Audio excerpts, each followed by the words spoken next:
В эфире новости, в студии Сергей Михедов. Здравствуйте. И в начале коротко о главном к этому часу.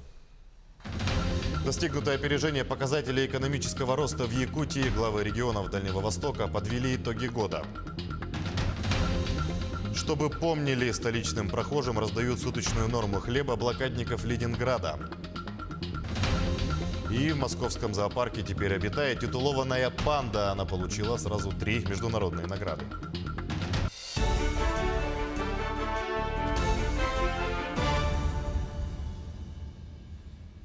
А начнем с ухудшения погодных условий в нашей республике. В некоторых районах, в том числе и в столице, в городе Якутске, усилился мороз. Температура воздуха ниже 50 градусов, плюс густой туман. Госавтоинспекция рекомендует водителям воздержаться от дальних поездок, так как высока вероятность аварийных ситуаций. Водители призывают быть особо внимательными и не забывать проводить тщательный осмотр автомобиля перед поездкой. Передвигаться на машине, используя внешние световые приборы, и обязательно включать противотуманные фары.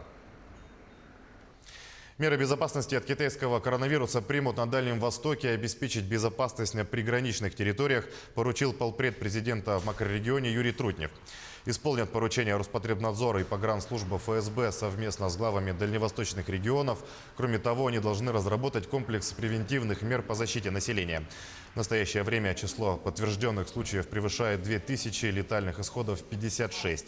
Случаев заболевания новым коронавирусом в Российской Федерации нет, сообщает Минздрав страны. Сократить сроки рассмотрения заявлений на материнский капитал поручил президент Владимир Путин правительству. Также на выплату маткапитала в этом году предложили дополнительно выделить 120 миллиардов рублей. Что касается сроков, то они могут быть сокращены, в том числе за счет электронного взаимодействия между территориальными органами пенсионного фонда и кредитными организациями, выдающими льготные ипотечные жилищные кредиты семьям с детьми. И исполнить поручения должны до конца июля текущего года. В Москве проходит выездное совещание глав дальневосточных регионов и Минвостокразвития. Главная тема – результаты прошедшего года и обсуждение планов на текущий. Глава Якутии Сэн Николаев предоставил основные итоги социально-экономического развития республики. Говоря о транспортной инфраструктуре, руководитель региона отметил, что при поддержке федеральных органов 2019 год стал ключевым для республики в решении вопроса строительства Ленского моста. Что касается показателей опережающего экономического роста в Якутии, они достигнуты, в том числе благодаря применению дальневосточных инструментов привлечения инвестиций. Отмечается устойчивый рост у нас по всем основным макроэкономическим показателям. Валовый региональный продукт у нас за прошлый год вырос на 3,5%, а рост промышленного производства на 11,5%. Установлены рекорды в добывающей промышленности, в добыче газа на 60% мы увеличились.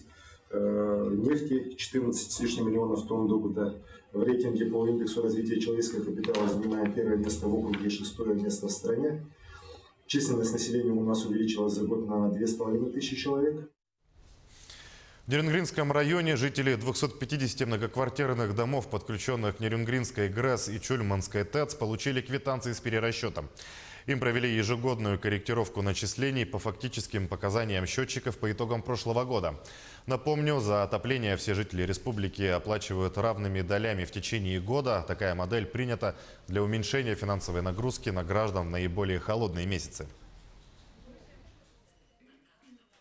Перерасчет произведен по 250 домам, из них 178 домов ушли в минус, то есть сделан перерасчет, и люди, то есть, потребили меньше, чем им было насчитано в течение года. 72 дома у нас ушли в плюс, то есть начисления были меньше, чем фактически жилой дом потребил тепловой энергии. Ну, то есть пугаться не стоит, это ежегодное? Пугаться не стоит. Такой перерасчет мы делаем в течение года и уже на протяжении многих лет. Согласно постановлений российских и правительства Якутии.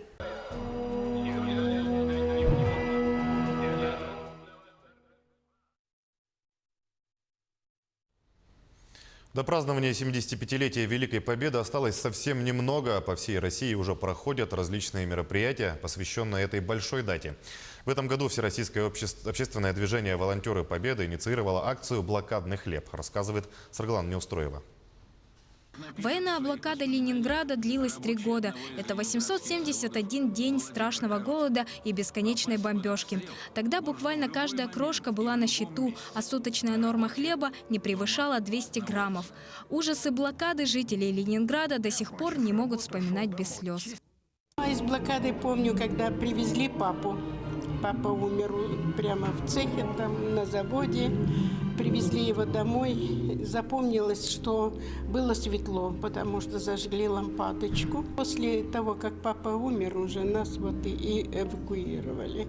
Приехав в Калининскую область, на вокзале брат мой увидел большую собаку и закричал, что «Мама, мы теперь ни за что не умрем». Однако в настоящее время историю активно переписывают, а ужасы войны забываются, как и подвиги тех, кто привел страну к победе. Благо остались еще люди, которые помнят и готовы поделиться памятью с другими.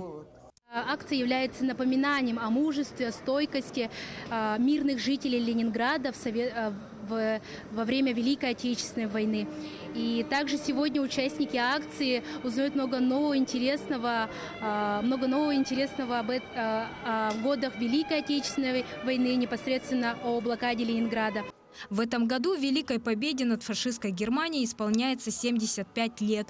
И акция «Блокадный хлеб» только положила начало огромной работе над празднованием знаменательной даты. Саргалана Неустроева, Григорий Хлопков, Якутск.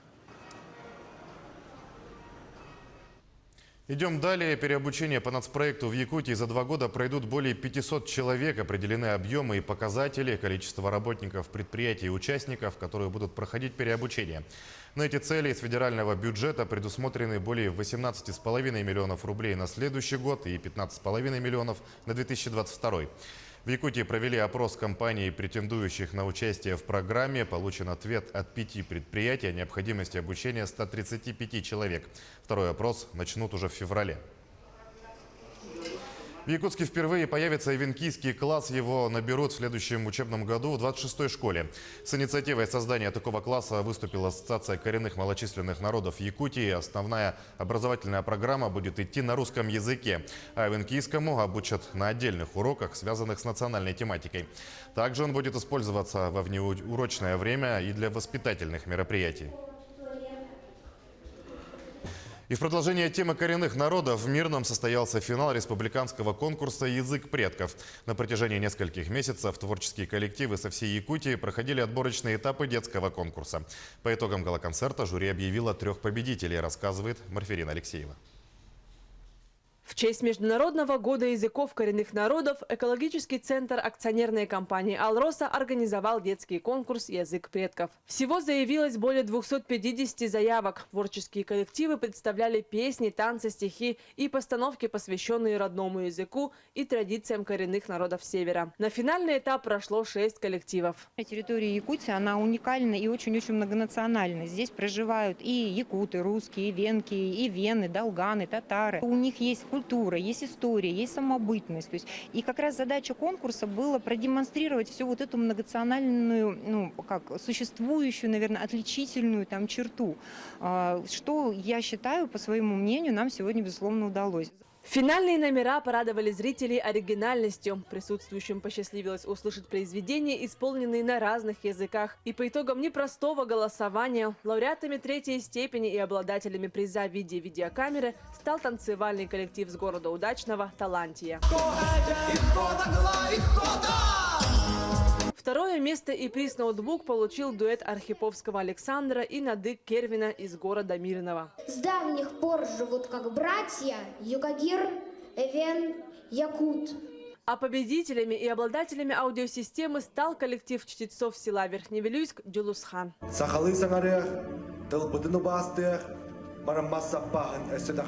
Главная суть произведения – это именно сохранение якутского языка, так как якутский язык, вот как все знают, он немножко таки исчезает. И как бы это, надеюсь, что такого не будет, но может быть это уже умирающий язык. И вот надо бы сохранить якутский язык и Ну, главная суть в этом. Ведь смотрите, у нас на самом деле существует проблема исчезновения языка. Я сейчас не поленилась, подошла к участникам, спрашивала, говорю, вы сколько готовитесь? Он говорит, мы с апреля, с марта готовились. И ребята, даже которые не являются носителями языка, они, я думаю, непременно будут считать себя причастным, что они на своей родине принимали в таком конкурсе участие. Я думаю, что они дальше будут где-то развивать. Возможно, они будут знакомиться с традициями. Со слов организаторов, конкурс превзошел все ожидания. Охватил 33 населенных пункта из 16 районов республики. Экологический центр компании «Алроса» уже задумывается об организации последующих подобных проектов. Марфелина Алексеева, Артем Алексеев, Мирный. К мировым новостям большая панда Дин-Дин и Московский зоопарк получили международные награды. Призовые места присудили сразу в 3 номинациях, рассказывает Артем Сторонов.